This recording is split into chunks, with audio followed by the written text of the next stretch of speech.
1995년 5월 5일 어린이날에 어느 그 방송국에 이제 어린이들을 이제 인터뷰하잖아요.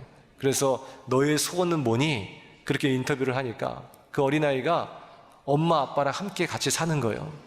그런 이야기를 했다고 합니다. 그래서 그 방송을 보고 오늘 경남 창원에 있는 이 권재도 목사님이라는 분이 계시는데 그 인터뷰를 보고 아이의 그 아픔, 얼마나 엄마 아빠와 같이 살고 싶었으면 거기에 충격을 받으신 거예요. 그래서 이 대한민국의 부부가 살아야 오늘 이 대한민국이 산다라는 그런 생각을 가지고 이 부부의 날을 만들기 위해서 오늘 이 정부에 계속 청원을 했다 그래요. 전국에 있는 기독교인들이 다 같이 이렇게 동참하고 하면서 마침내 5월 21일 법정 기념일이 됐다고 합니다. 21일로 제정한 이유는 21일, 그 둘이 하나가 된다. 분명히 둘이었는데 하나가 됐다 해서 21일이라 그래요. 생면부지의 두 사람이 만나 하나가 되어 자녀를 낳고 가정을 이루는 놀라운 그 신비가 이 부부의 만남, 부부의 사랑으로부터 시작이 된다는 것이죠. 성경에 보게 되면 실제로 이 하나님께서 이 부부의 만남, 인연, 이 가정이라는 것은 하나님께서 계획하시고 섭리하시며 이끄시는 하나님의 놀라운 선물이라는 것을 말씀해주고 계십니다. 그래서 예수님도 마태복음 19장 6절에서 이러한즉 이제 둘이 아니요 한 몸이니 이러므로 하나님이 짝지어 주신 것을 사람이 나누지 못할지니라, 그렇게 말씀하셨던 것입니다. 부부는 그렇게 하나님의 계획과 또 목적 속에 만나 아름다운 인연을 맺게 되는 것이고 그 만남의 축복과 열매로 가정을 이루게 되는 것입니다. 결국 가정은 하나님께서 우리에게 주신 놀라운 축복이요 또 은혜의 선물이라고 말할 수가 있겠죠. 우리는 이 하나님의 선물을 통해 하나님의 또 사랑과 은혜를 느낄 수 있게 되는 것입니다. 그래서 종교개혁자 루터는 가정을 가리켜서 하나님의 그림자다, 그런 표현을 했어요.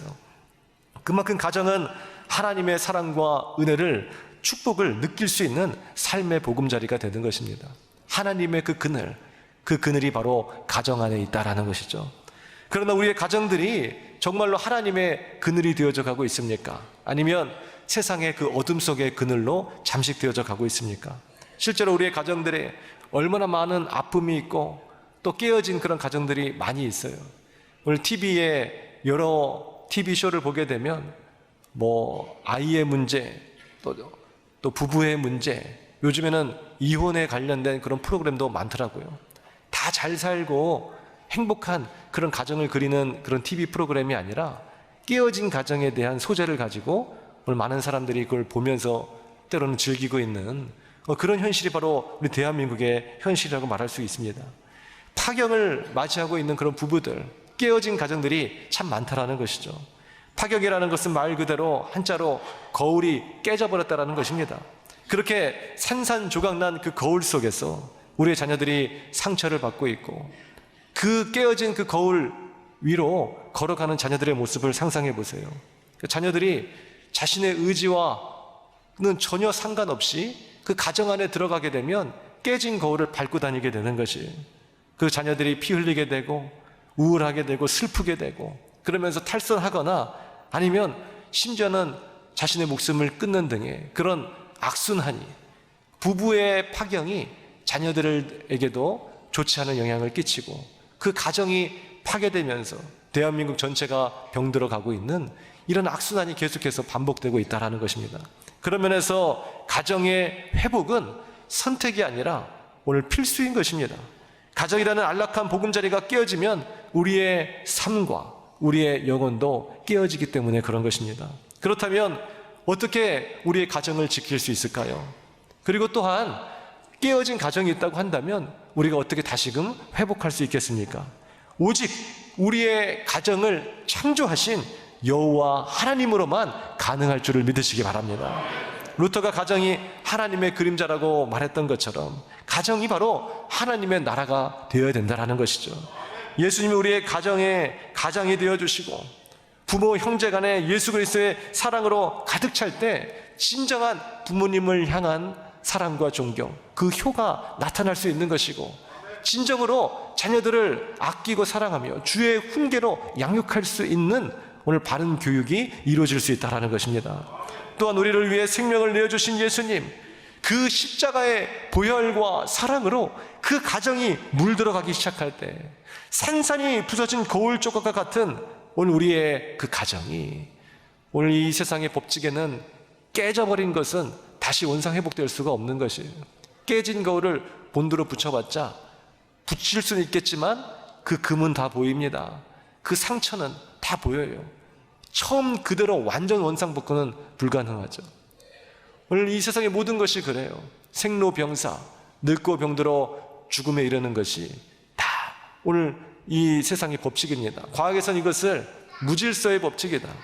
질서에서 무질서로 변하는 것, 생명에서 죽음으로 가는 것, 모든 것이 다 정상적인 것에서, 쓸모 있는 것에서 쓸모없는 쓰레기로 변하는 것, 이것이 세상의 원리. 그래서 과학에서는 이것을 엔트로피 법칙이라고 하잖아요. 그런데 이 세상의 그 원리, 이 법칙을 깨는 법칙이 한 가지 있습니다. 과학의 원리로는 설명할 수도 없고 발견되지도 않고 할 수도 없는 것, 그것이 바로 십자가의 능력이다라는 것입니다. 십자가의 능력은 절망, 깨져버린 것을 소망으로 바뀌어버리는 것이에요. 십자가의 능력은 이미 받은 그 상처와 아픔과 눈물이 있는데 그것이 치유되기 시작하는 것입니다. 십자가의 능력은 할 수 없다라고 오늘 판단한 것이 할 수 있다로 바뀌는 것이고, 십자가의 능력은 심지어는 더 나아가서 오늘 두려움과 오늘 절망이 평안과 기쁨으로 바뀌며 죽음이 생명으로 역전되는 놀라운 역사가 나타나는 것이에요.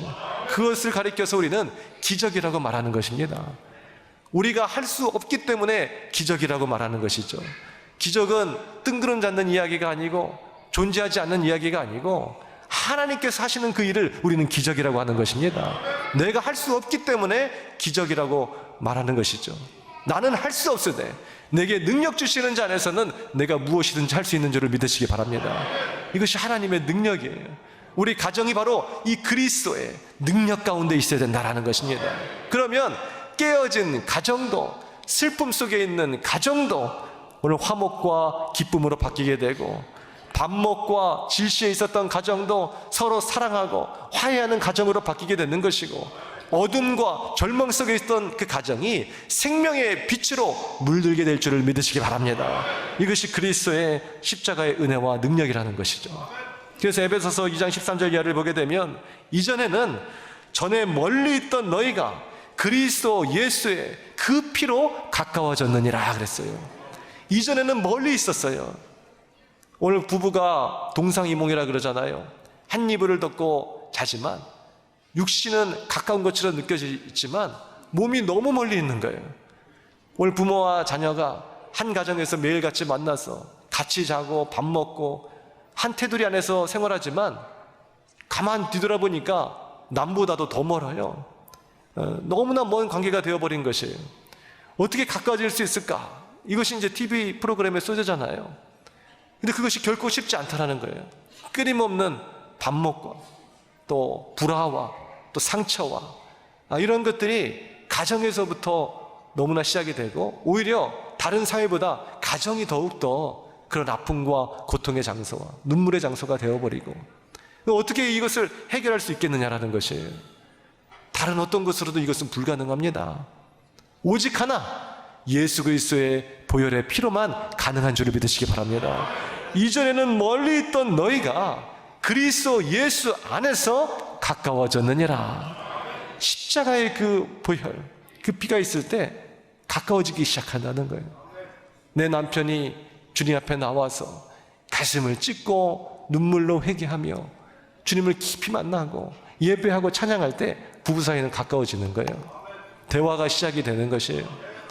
오늘 교회 나오지 않는 우리 자녀들이 매 하루 종일 게임만 하고 노래방 가고 클럽 다니고 오늘 세상에 코인 투자하고 아르바이트 가고 돈 버는 데 있어서 급급하고 거기에 눌려 있고 회사 회식하고 술 마시고, 교회의 어떤 하나님 안에서의 어떤 문화, 하나님 안에서의 생각, 그 가치, 정서, 감정, 이런 것들은 아예 찾아볼 수 없는, 이 세속으로 강하게 물들어 있다고 한다면 대화가 이제 갈수록 통하지 않게 되는 거예요.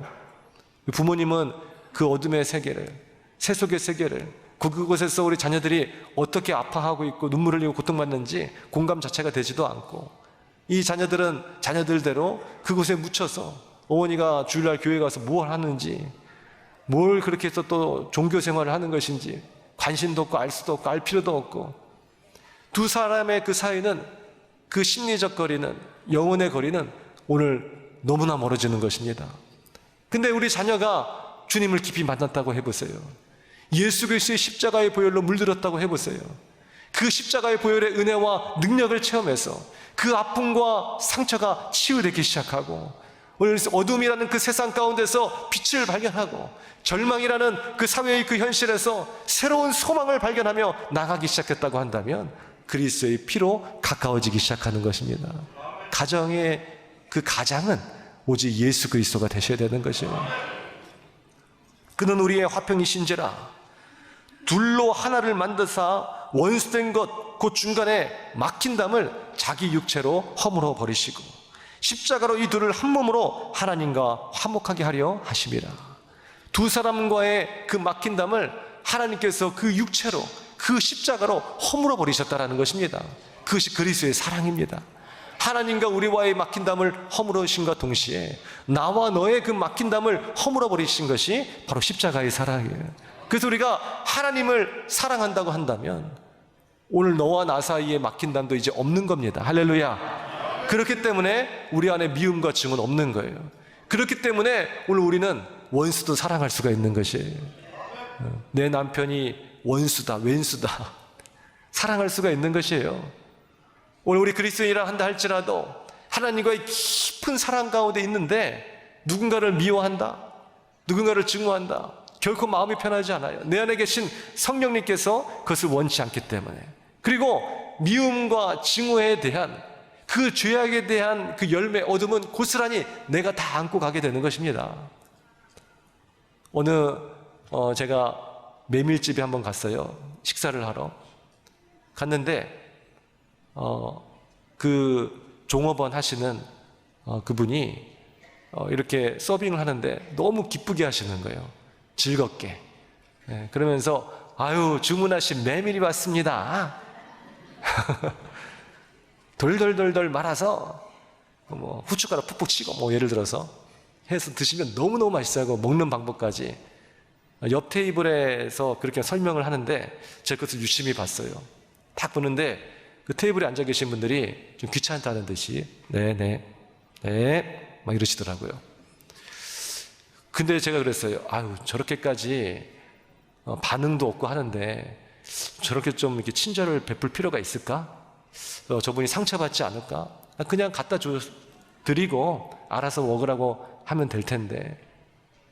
또 저희 테이블에 또 와서 또 막 안녕 하고 막 애기한테 얘기하고 너무 귀엽다 하고 그렇게 해서 막 하더라고요. 즐겁게. 식당의 그 손님들은 어둠으로 가득한데 그분은 빛이 돼서 여기저기 막 돌아다니고 계신 거예요. 근데 그 빛이 뭐 영향력이 얼마나 있을까? 근데 제 순간 드는 딱 생각이 있었어요. 야, 저 종업원 저 아주머니는 얼마나 행복할까? 사장은 어두워요 보니까. 사장은 얼굴이 시커매가지고 계산대에서 막 두들기고 있어요. 근데 사람도 많은데 사장은 왜 이렇게 안 행복할까? 근데 저 종업원 분은 사람이 많으면 그렇다고 월급 똑같이 받을 텐데 뭐가 저렇게 행복할까? 근데 이랬건 저랬건 하나 그 종업원 분이 받으시는 것이 있어요. 그것은 뭐냐면 결단코 그의 행복을 뺏을 수가 없다는 거예요. 그분이 가장 그 식당에서 행복한 분이라는 거예요. 내가 누군가에게 친절을 베풀고 행복하게 얘기할 때 그분이 가장 행복한 삶을 살아가게 되는 것입니다. 근데 아무리 돈이 많고 권세가 있어도 내가 누군가를 미워해요. 내 안에서는 항상 거친 말이 나가요. 근데 저 사람이 싫어해요. 눈에 가시예요. 그럼 내가 싫은 그 눈에 가신 그 사람 때문에 그 눈에 가신 그 사람이 정말로 병 들어갈까? 절대 그렇지 않아요. 내가 눈에 가시로 보고 있는 그 사람, 그리고 내가 너무 미워하고 내가 정말로 원망하고 있는 그 사람 때문에 그 원망과 미움과 증오가 나를 병들게 하는 것이고 결국 내 영혼을 좀먹고 갉아먹게 되는 것입니다. 오늘 우리는 사랑해야 되는 것이에요. 그것이 바로 십자가의 사랑인 것입니다. 하나님과 나와 막힌 담이 허물어지고 나면 나와 너 사이에 막힌 담도 허물어져야 되는 것이에요. 그것이 진정한 십자가의 역사예요. 하나님은 그렇게 우리를 찾으신 하나님이셔요. 깨어진 그 한 사람, 아파하는 그 한 사람, 깨어진 가정, 눈물 흘리는 가정, 하나님은 다 찾으십니다. 그래서 오늘 우리를 부르시는 것이에요. 저에게 27개월 된 그 꼬마 아이가 하나 있잖아요. 그 꼬마 아이와 이제 숨바꼭질을 이제 하다 보면 재미있는 한 가지 사실을 발견해요. 그 아이의 그 숨바꼭질의 원칙은 내가 안 보이면 아빠도 안 보일 거다. 그런 대전제를 가지고 있어요. 그래서 이제 10까지 센다, 이제 숨어 하고 열을 세 딱 보게 되면 가장 가까이 있는 곳에 가가지고 커튼에 자기 몸을 탁 가리웁니다. 그러면은 빼꼼히 그 발이 다 보이잖아요. 발가락이랑. 근데 자기는 커튼에 가렸기 때문에 안 보인 줄 알고 있어요. 찾는다 그러면은 그 커튼 뒤에서 응 그럽니다. 꼭꼭 숨어야 돼. 응. 그 이제 가가지고 커튼을 이제 살짝 이렇게 해요. 그러면 차렷하고 가만히 서 있습니다. 숨었지. 그러면 제가 이제 살짝 이렇게 쳐다보죠. 쳐다보려고 하면은 마음이 콩닥콩닥 뛰면서 저를 살짝 보면서 다 이렇게 안 본 척해요. 막 이렇게 하고. 그 자기 숨었다는 거죠. 그러다가 제가 눈을 탁 마주치면 그제서야 아이고 들켰네 그럽니다. 내가 보이지 않으면 상대방도 보이지 않을 거다.